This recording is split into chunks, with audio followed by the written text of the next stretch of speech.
Hey, it's me, Deconverted Man. An owl and an NDE walk into my bar. That's the name of this video. Oh, NDEs. I've talked about those from time to time. And I recall looking at least one metadata study. And it's been a while, but I don't want to be here for like 2 hours reading out a metadata study. So I linked a bunch of different studies as well as a metadata study. And then one study that I'm going to focus on in particular, I'm going to show just the conclusion of it and as a reference point and not.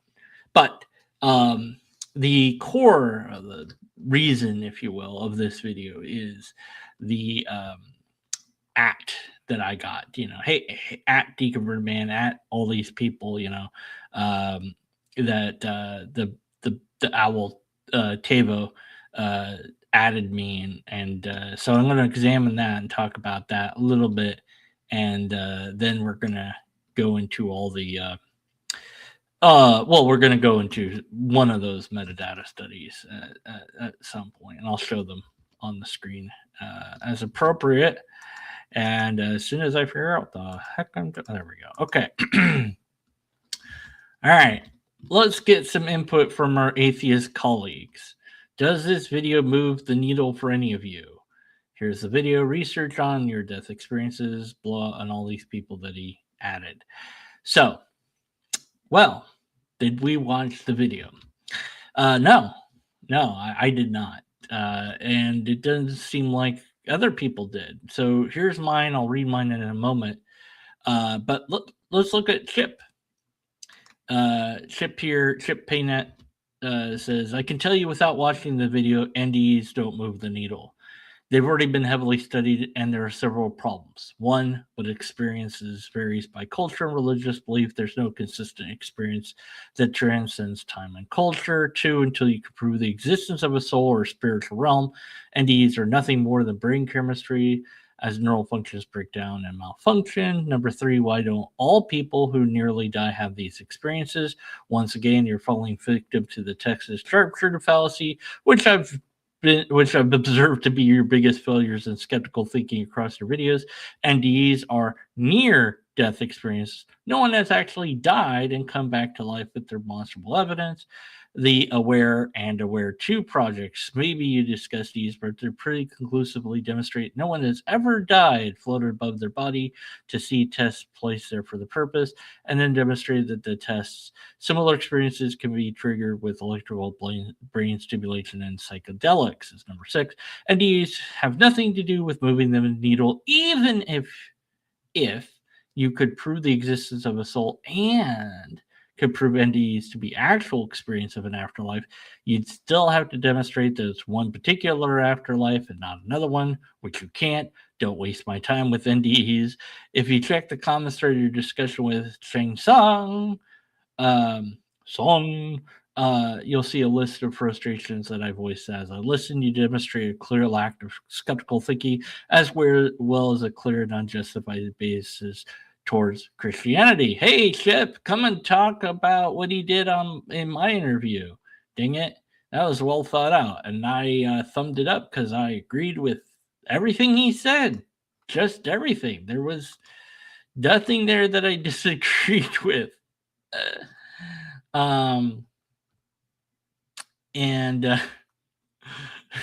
Shen Sean says, thanks. I don't have to repeat the same points. I was like, and he says, check out the video. Just the same. No pressure. The conversation doesn't seem relevant to the points that are being made. I encourage you to check out the video. Just the same. Anyways, then he responds, a lot of your point, a few of your points aren't relevant. Maybe you discuss these, but they're pretty conclusively demonstrate no one's ever died. I'd really have to cherry pick what I'm responding to your comment, make some assumptions to get a relevant argument. It sounds like you haven't watched the video. Yeah, no. Why should he? Which is fine. Most of what you're saying isn't really applicable. Still, thanks for commenting. I've looked into NDEs previously, and unless there's been significantly new in the last 2 to 3 years, I'm not watching the video, unless you give me something very specific to change my mind. And that's reasonable. I mean, I've done, like I said, I've read an NDE metadata study a while back. It's been a while, a few years, I don't know. And as I read through trying to find the NDEs, and I looked at my own channel to see if I'd already given links out to them. I was like, oh yeah, I did. Cool. Yay. Thanks. Pass me. One of them, unfortunately, you have to be a subscriber to access. So I was like, well, I can't use that one anymore. I'm not going to pay for stuff. Yeah, I want free information, darn it. Anyways. So I started reading through one of the metadata studies to see if it's the one I was thinking of. And I couldn't find the one I was thinking of. So I have no idea where that one is. But the one I will be looking at in a moment here pretty much says everything that I would care about. But anyways, there's a reason why I'm reading all this. You'll see in a moment. Okay. I see no good reason or evidence to accept the soul exists, etc. And he complains about, him not being a skeptic. Okay. And he says, you're welcome. This is very important here, I think. Chip says, you're welcome to give me a specific reason to watch the video. But vague generalizations like, well, that's not about what won't do. Why is the video about NDE unrelated to the points of my first response? Give me a specific reason. That refutes any of the items I already discussed, and maybe I'll watch it. And then the only question he cared about is if Christianity true, whatever. Anyways, and he says that's okay. So I really want to highlight this here. This is really, really, really important here. That's okay. If you're not interested in a topic, I wouldn't want to force you to watch a video that you have no desire to watch or interest in. I'll endeavor to ping you if I have a video out on a topic that's more aligned with your interests, but I appreciate your frankness. Notice how he didn't respond to anything that was said. So what was said is, I am asking you, the maker of the video, to tell me why I should listen to the video. I've already done research on it. So unless you're going to tell me that there's something that I missed, something I didn't cover, something that you talk about in this video that is new, let's say 2000, let's say I looked at a study, in 2005. Well, it's 2026. There's been studies since then, right? So have you covered new stuff, or has the new stuff indicated something that I didn't already cover? So a clear-cut response to this would be everything that you already complained about up here, in your original post. I have nothing to say on any of that. I don't cover anything that you said in my video. My video has nothing to do with anything you said. Or, okay, I do cover everything you talked about, and I don't have anything new to say. Either of those responses would be genuine, honest, real, or some combination thereof. But he does not respond to the question at hand, which is, why should I watch your video? I don't care. I've already done the research. Do you have anything new to offer? Yes or no? Either he does have something new to offer or he doesn't. That's a very simple dichotomy. And instead of saying yes or no, he says, well, no pressure. Yeah, don't worry about it. Yeah, that's fine. If you don't want to talk about it, it's fine. No. I want to talk about it. I just don't want to cover ground I've already covered. If you have something new, then sure, I'll check it out. Do you have anything new? Yes or no? Doesn't answer. So he restates his objections again. He doesn't care about this other topic. He said, "Give me a specific reason why you discussed in this video that refute." Anyways, okay. As I said, he says, sorry, I was rereading what I already read. I apologize, but he does restate his objections. So Chip here, really trying to say, "Hey, Tavo, wake up, buddy. You didn't answer my thing. I'm telling you, I'm not. Whether I'm interested or not. I mean, whatever." You haven't given me a reason to spend time and energy on your video. You at me, you say, "Hey, how's it going? Check out my thing. Tell me what you think." And I'm like, "Yeah, well, I don't even need to check it out because I already did the research. I already know this stuff is bullshit. So what you got? Do you got anything new?" Well, if you don't want to talk about it, well, that's not an answer. Do you have anything new? Yes or no? If you can give me a good specific reason why the video debunks any or all of his initial questions, or if it just addresses something completely different that might interest me, I might change my mind. But he hasn't heard about anything from NDEs that could move the needle. And then he said, "Sure, I'd be happy to chat about the other thing, but I don't really think you'd benefit from checking out this particular video." Well, why not? So instead of saying, "You're right, I didn't address anything that you already complained about. I didn't give you anything new to look at," or however you want to phrase any of that, instead of just being, "Hey, look, you're right. Everything you complained about, I already talked about in my video." Why? I don't know. But I'm just saying, this is not skeptical thinking in action. This is not this is not a way to sell your product. Okay.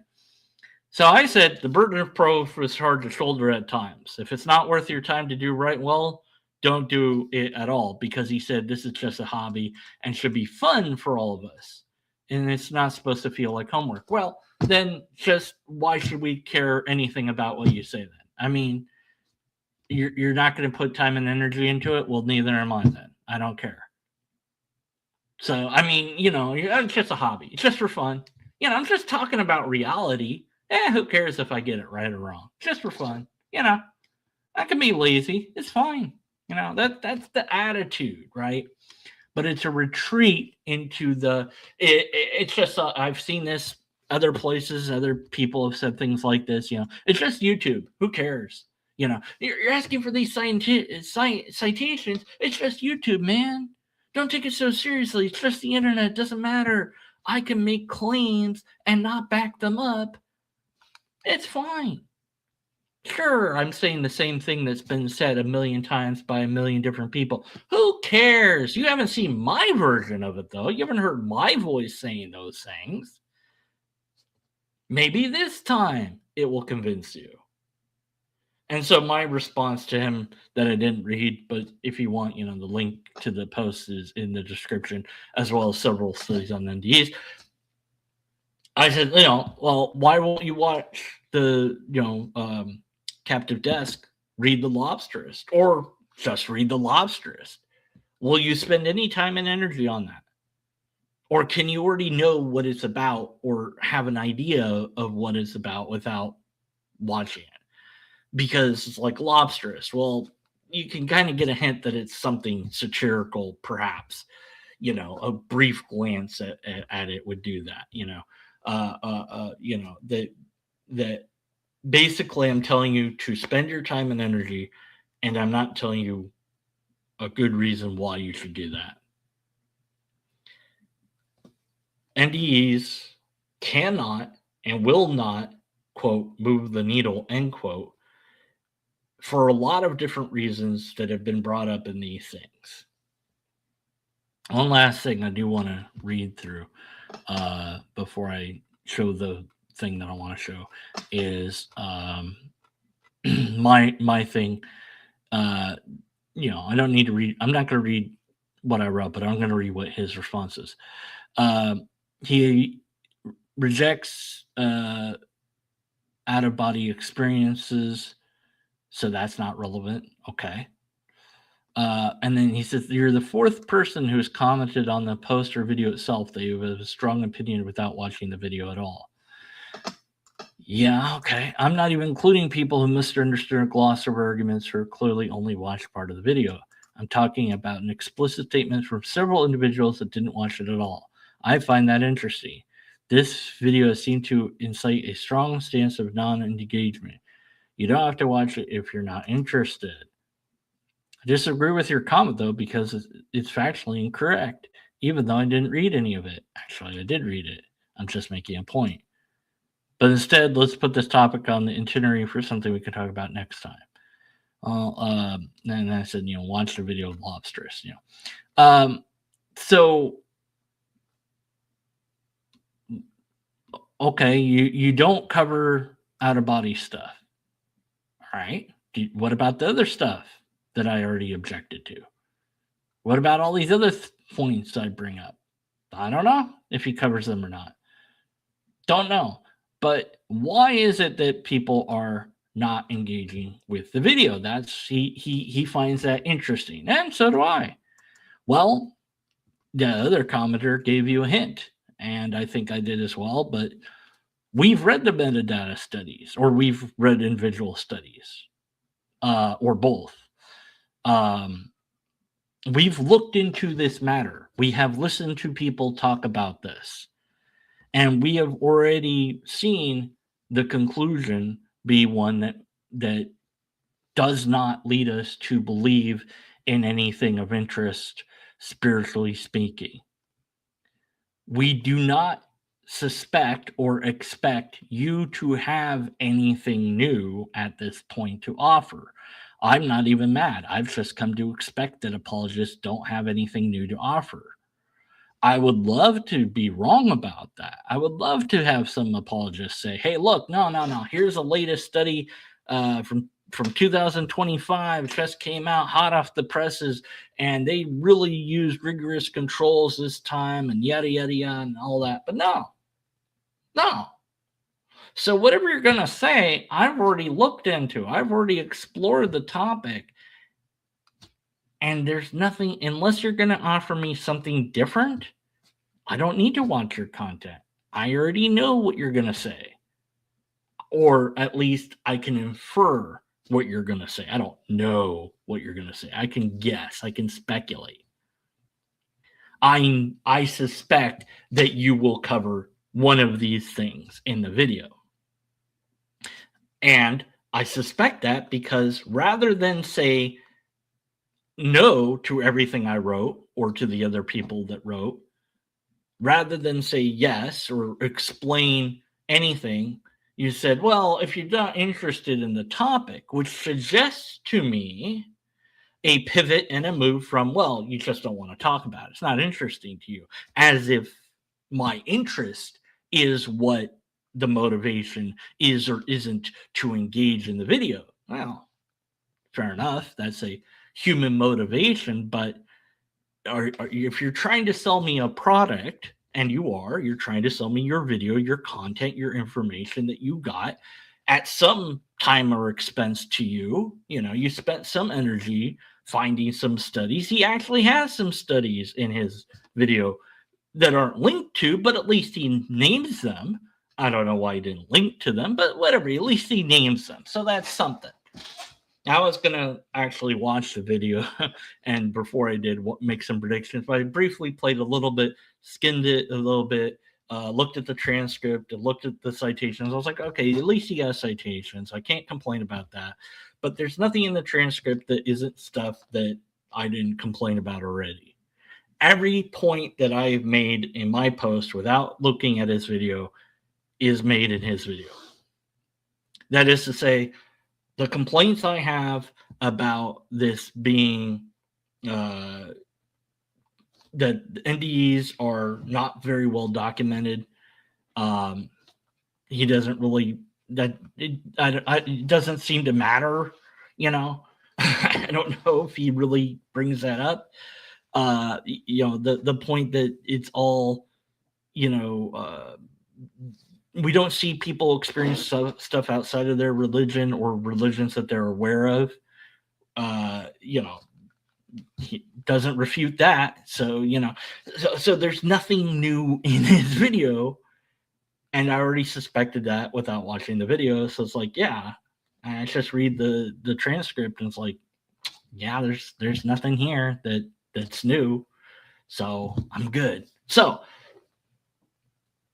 if you want to sell us a product that whether it's a hobby or not, who cares? Okay. Either take it seriously or don't. If you're not going to take it seriously, don't at anybody. Don't talk to atheists. Just talk to theists. They already believe this stuff. That's your audience. Okay. Don't pretend that it's anything more than faith, though, because it's not. It is faith. And we know that it's faith because your conclusions skew towards that result, the result that you want, rather than the result that it is, which is, at best, these NDE studies show us that humans sometimes experience stuff that is religious in nature when near death. What near death is, well, that's a problem. Anyways, so here's just one, like I said, I want to focus on one particular study, although I have several in the comments that you can check out. Here's one here. Look at how big that is. Oh my God, it's so much to read. Okay, let's see. Where is he? Oh, let me get rid of this here. Where the hell am I? Oh, okay. Let me see. Is it this one? No, that's another big one that you could look at. Let's see. I'm just saying. It's like, yeah, see, I found a bunch, Okay. Yeah, that's a long one. All right. I'm getting there. I think this is the one I wanted to. Yes, this is the one I wanted to focus on the most out of all the studies. Okay, instead of reading the whole thing, I'm just going to be lazy. I'm going to be lazy. I'm admitting to being lazy because it's just a hobby. Doesn't matter, right? All right, so I just went to the conclusion of this particular metadata study. All right. In conclusion, we have systematically compared the semantic similarity of reports associated with the use of psychoactive compounds and NDE narratives and found evidence that ketamine, and to a lesser extent different, stereotenic, I don't know how to say that word, psychedelics and, more words I don't know. Deliriant alkaloids can produce an altered state of consciousness resembling near death. With available experimental data, it is neither possible to corroborate nor refute the hypothesis that the release of endogenous. I'm sorry, I can't say words. I don't know. I need to go back to school, obviously. Ketamine-like neuroprotective agent underlies NDE phenomenology. So they can't say it is that, but they can't say it's not that either. However, our results do provide evidence that ketamine, as well as other psychoactive substances, results in a state phenomenologically similar to that of, quote, dying, and, quote, understood as in the context of NDE narratives. And this could have important implications for the pharmacological induction of NDE-like states for scientific purposes, as well as for therapeutic uses in the terminally ill as a means to alleviate death anxiety. And we believe the development of evidence-based treatments for such anxiety is a cornerstone of more compassionate approach towards the universal experience of transitioning between life and death. Now, that's all cool, but they're being very honest to say we can't say that it is just this chemical. But yeah, I mean, it's pretty close. Now I just read that as, hey, this chemical that's produced in the brain. Yeah, that's what. Oh, I don't know if that's big enough for everybody to read. This chemical that's what's making NDEs happen. That's how I read it. Now that's not what they said, but that's just how I read it. I'm not a scientist, but I'm like, oh yeah, there's a chemical that basically makes people feel this stuff. Yeah, that's good enough for me. That's what it is. Nothing magical, nothing spiritual, nothing paranormal here. It's a chemical. That's it. All right, it's ketamine. All right, cool. The end. That's all I needed.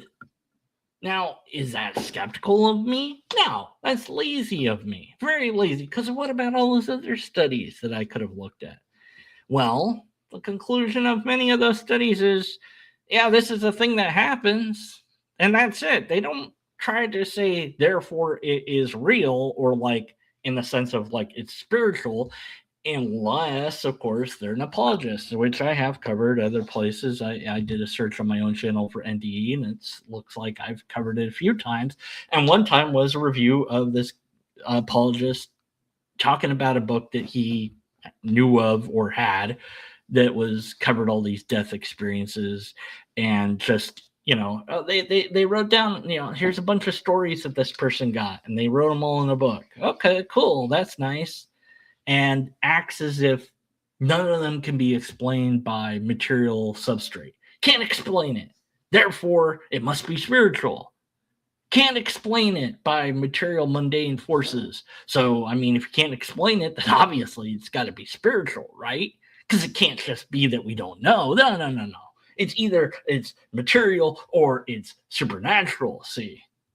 No, because the supernatural isn't even on the spectrum of what could be until we know that the supernatural is. And we don't. It's a non-category category. Right now, the supernatural stands as anything that's not natural, whatever that is. That's a nothing burger. Well, that's magic. You didn't tell me anything. You told me what it wasn't. So what is the supernatural then? Well, it's stuff that happens that is not well, it's okay, it's a miracle. Okay, what's a miracle? It's something that happens that that goes outside of the normal stuff in physics. Okay, cool. So do we know all the normal stuff in physics? Because I don't know that we do, but do we? Like, have we figured all that out? No. And I've done, of course, videos about miracles as well. And the problem there is, even if a miracle existed, you can't identify it. Not the way it's laid out of what it is, quote unquote. A miracle is described, broadly speaking, as an event that occurs that breaks all natural laws. Of course, the fact that it occurred means that there's some law that allowed it to occur. There's a temporary ceasing of rules in order for it to happen, because otherwise it couldn't happen. But it's God tinkering with the universe, right? So there's a pillar of fire, and it's spinning around in the desert, and it's moving in a straight direction, and it's there for an extended period of time. That's pretty unusual. There might be some physical explanation for it that I'm not aware of, but it's a one-time event. So you go, well, is that a natural phenomenon or not? We've never seen anything like it before or since, or we've seen fire tornadoes, but there's certain conditions required for that to happen. We've never seen one move in a long line like that, or for several days. Did it start raining? That would make it even more improbable. But it wouldn't say that it. At what point could we honestly say we've run out of natural explanations? And so I use this metaphor story, if you will, that, and usually when I'm on camera. Right now, I don't feel like, doing all that, but I'll look at a door and I'll be like, okay, if that door opens right now, and I pause dramatically waiting for it to open, which it never does, I'd be like scared spitless because I don't expect my door to open on its own. And so I would think automatically a person is opening my door because that's the normal thing that opens doors, and so I would think I'm being robbed, or somebody is coming in that's not welcomed here, that somehow I left my door unlocked, etc., right? But if the door opened and there was no one on the other side, then I'd be like, well, I'm still spooked and scared, and of course I'm going to look outside to try to figure out why my door opened. And maybe it was an animal, but I see no evidence of that. Maybe it was the wind, but that doesn't make sense because it was latched. Maybe it was latched incorrectly. But if I can eliminate all these natural possibilities that come to mind, if I knew for absolutely sure that my door was latched and locked and I had a Ring camera set up and there was nobody there was no animals, there was no nothing, it wasn't the wind, I have a wind meter, and it wasn't this and it wasn't that, it wasn't the X, Y, and Z, and I eliminate all that, at what point am I allowed to say a ghost did it? And the answer is at no point, because I don't have evidence that ghosts are a thing, or that ghosts can open doors. So even if I knew I could eliminate all the natural possibilities, that wouldn't allow me to say that it's a magical miracle event. So then the only way that you can actually identify a miracle is by performing a logical fallacy of an appeal to ignorance. Well, I don't know. I've run out of ideas. It must be magic, which is what they did with lightning, St. Elmo's fire, northern lights, etc. Anytime we didn't know something, we go, it's magic, it's God, it's, and every time we've been wrong. So why should this be any different then? What does near death mean exactly? Well, it's not brain death, because nobody apparently recovers from brain death. So nobody's actually been dead and came back from that we know of. It'd be interesting if that happens, and maybe it does. Maybe it went unrecorded. That's possible. I mean, our instruments aren't perfect, so maybe somebody's brain flatlined. They had their head hooked to the machine and all that. They were reading their heartbeat and their brain waves, and their brain went flatline, and their heart and everything else would go as soon as the brain went, and they were gone for, I don't know, a couple moments, a couple seconds, maybe a minute, let's say. And then all of a sudden everything goes beep, beep, beep, beep, beep, beep. And we had a recording of it, because somebody was there with a camcorder recording it because they want to record their last moments or whatever, And then they said, oh, during that time, X, Y, and Z happened. And we had an actual videotape that showed that while they were dead for those 2 minutes, maybe somebody said stuff. And they were dead at the time. They're like, hey, Joan said this thing. And there's no way they could have possibly known that. That would be something to explore, right? That'd be something amazing and interesting for us to look at. But we couldn't conclude that it means there's an afterlife. We couldn't conclude that it means there's a soul. We'd have a mystery for sure. But that's all we would have. We'd want to do more studies. We'd want to dig into that.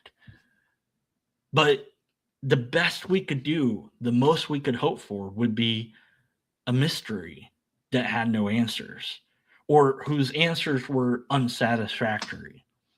Because if you're wanting it to be supernatural, then it's supernatural and you're done with your investigation.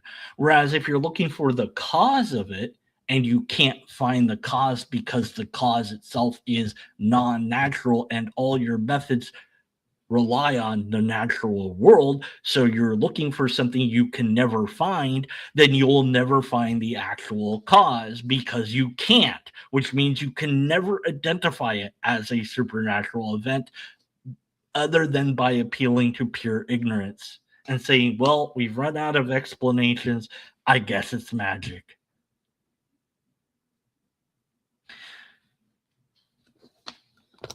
But we don't have the sort of amazing documentation of somebody coming back from actually super dead on record in a way that we can examine, scrutinize, ask critical questions of. We don't have, I don't know, they bring some buddy into a lab, they plug all these instruments in, they watch them. There's a sci-fi flick that does this on YouTube where they have somebody that's almost about to die, and they put them in this special room with all these like magnetic things and lasers so they can keep them in there and see if there's any spirit. And it turns out that there is, and this gal can see them because I don't know why or whatever. It's cool because it's neat, but it's fictional. It doesn't. If we had something like that, I don't know why eyeballs would be able to see it and instruments wouldn't be able to, but whatever. We would have something to explore. But we don't. We have nothing even remotely close to that. What we do have are reports of people days, weeks after the event. We have spotty documentation, and we have the fact that this is a rare occurrence. And what happens in most cases is nothing. The null report is not included. How many people almost die, get resuscitated, and report nothing? Well, a lot, I guess, but we don't count that. We don't keep track of that. Why? Because that's, I guess, expected. That's the normal result. There's no story to tell. But what does that mean? That means that the majority of people aren't getting an afterlife, even though they're religious. Some of them are religious. They're bound to be, but they had no experience, so why not? So how do you explain that under the supernatural paradigm? Well, it doesn't matter. It's a mystery. It's God's will, whatever. Well, that doesn't really explain it then. How do we explain it under the skeptical mindset? Well, chemicals in brains do stuff sometimes, but not always. Depends on the person, depends on what's going on. Sometimes these things will happen and sometimes they won't. Sounds reasonable to me. Sometimes the thing will kick off and you'll get that ketamine thing that spikes and makes you believe that you had some weird experience, and sometimes you won't.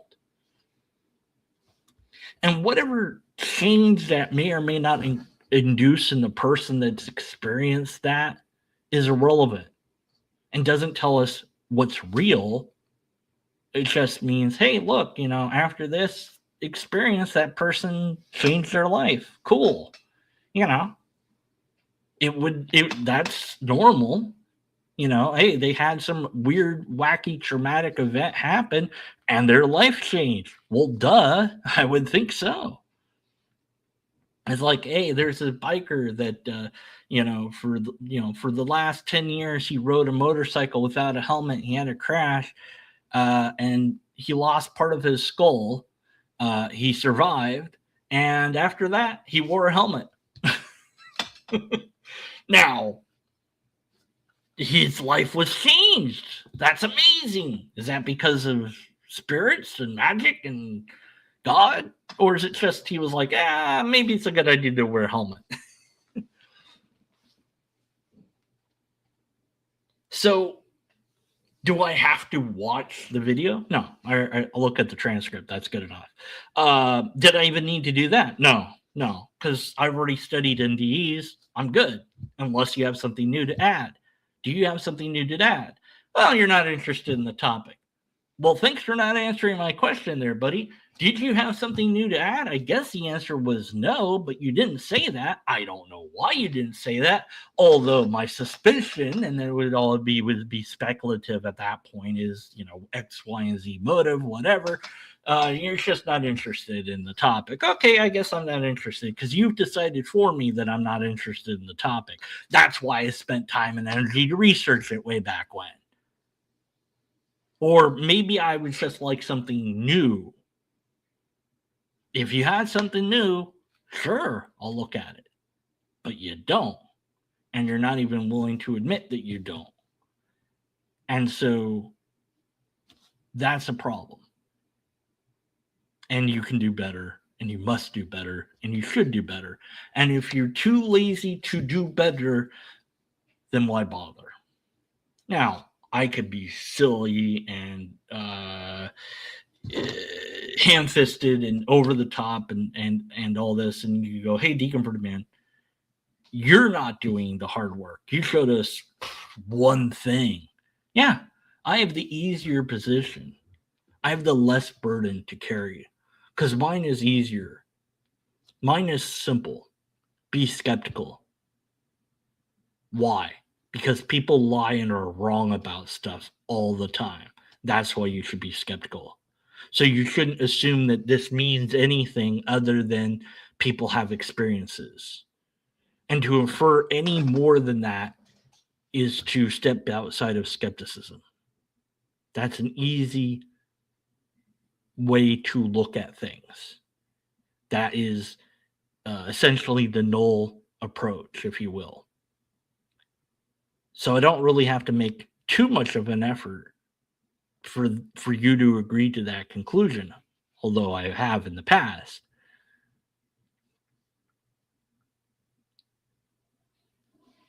Whereas the one that makes the statement that this proves or indicates an afterlife, they really do have all the burden in the world to prove that. Because of course we're going to demand adequate, informed information about the phenomenon. Because we know people can be wrong, we know people can lie, and we've seen people lie, and we know that people have lied. There was that movie, I forget what it's called, but there's a movie, the boy that came back from heaven, or boy that died and came back, or something like that. I forget now, but whatever. And then the father came out later. It's like, yeah, it was all a lie.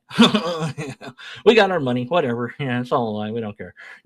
The boy never died. He didn't come back. He didn't say anything. They all made it up, whatever. So people lie. So unless you can get a study of people done that fixes all the problems that exist with NDEs, that covers all bases, that does adequate, data retrieval on these stories, unless you can fix all the problems that we skeptics have with it, we're not going to be interested in it. Unless you can find something new to talk about that these metadata studies haven't already covered, why should we care? Because it's not going to prove to us that there is anything more than just what the brain is doing, because that's the natural assumption being made, and that should be made. Our brains are amazing at coming up with hallucinogenic ideas.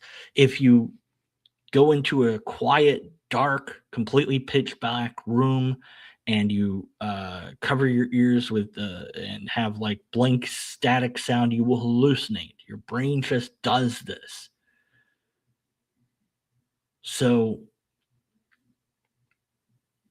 if you want to move the needle of the skeptic, the atheist, the agnostic, the non-believer, if you truly want our needles to move towards believing anything, you're going to have to do what no apologist has yet to do. Provide empirical evidence, a repeatable test, or a sound argument. Not the same old that we've covered over and over again. But I don't expect Tavo to do that. Now, Tavo was a nice guy to talk to. I enjoyed my talk with him. He maybe can be tilted towards atheism if he's being honest with it. He's at like 52% or whatever. Maybe we can get him to be a skeptic. I don't know. That's his journey to take ultimately. Because it's not up to me to tell him, hey, be an atheist, it's more fun, because it might not be fun. Or, hey, be a skeptic because it's more interesting. We got cookies, because that's not true. We don't have cookies. It might be emotionally draining. I don't know. The only thing I can say is study informal logic. That way you can make a decent argument. And as for the rest, we'll study the scientific method, and that will help you in different ways. But if you're really looking to convince the atheist, skeptic, non-believer, you need one of those three things that I already said: empirical evidence, repeatable test, or a sound argument. And it has been my experience throughout all the time I've done this thing on YouTube that apologists just don't have that. For whatever reason, God is undetectable in any way, shape, or form, and so is everything to do with the supernatural. And that means I must be skeptical of it. That's all. All right. That's it. That's all I got for you. Thank you for listening. If you did listen, put a comment on this when it's a video. I know I saw people in chat. I'm glad that there was people in chat. That's always nice. What do I think of Pyronic skepticism? I have no idea what the bleep that is.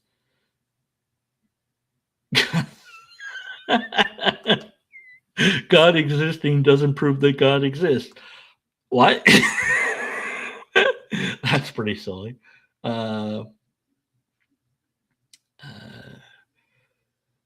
Anyways, so yeah. Let's save them from belief. Well, that's not my effort. My effort is to try to get people to learn informal logic, and the method that I use makes absolutely no sense. Super skepticism. You stop being a skeptic when you go that far. Like if you deny reality, you're not a skeptic anymore, in my view. Because you have to, if you start to have to believe things in order to, because that's like the old version of skepticism. That's like, disbelief and stuff or whatever. And that's not like what I mean by skeptic. And, I mean, that's because words are weird and wacky doodle. And if you want to know what I mean by skeptic, I'll have to link you to this video here. Let's see. And, yeah, you'll have to watch that video. Yeah. Skeptical of skepticism. Yeah, you can do that once. All right. Anyways, that's it. Until next time, post your comments, questions, complaints, and other Q words. And